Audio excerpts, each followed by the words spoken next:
ইরানে ভূপতিত হওয়া মার্কিন যুদ্ধবিমানের ক্রুদেরকে খুঁজতে ইরানে মার্কিন স্পেশাল ফোর্স পাঠিয়েছে আমেরিকা।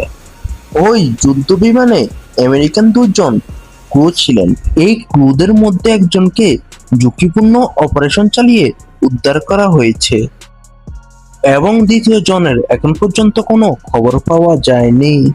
বিমানটি ছিল F-15 স্ট্রাইকেবল। এই ধরনের বিমান ব্লাস্ট হওয়ার সম্ভাবনা অনেকটাই কম থাকে। এইদিকে ইরান ঘোষণা করেছে যে আমেরিকান সেই ক্রুদেরকে ধরে দিতে পারলে বিশাল অঙ্কের একটা পুরস্কার দেওয়া হবে। এই যুদ্ধবিমান ব্লাস্ট আমেরিকার মনে চিন্তার ছাপ ফেলেছে। যুদ্ধে দুর্বার হয়ে উঠেছে ইরান। ইরানি সেনাপ্রধানের শত্রুপক্ষের প্রতি কড়া হুঁশিয়ারি যে শত্রুদের কোনো ছাড় দেওয়া হবে না।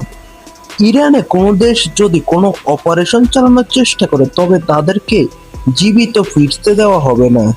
তিনি আরো বলেন যে ইরানি সৈনিকেরা রক্ষণ এবং আক্রমণ দুই ক্ষেত্রে পারদর্শী। তিনি শত্রুপক্ষকে হুঁশিয়ারি দেন, ইরানের যদি কিছু হয় তবে শত্রুপক্ষের নিস্তার নেই। আর ইরানের কাছে যে পরিমাণে অত্যাধুনিক অস্ত্র রয়েছে তা শত্রুপক্ষের প্রতি হুমকি।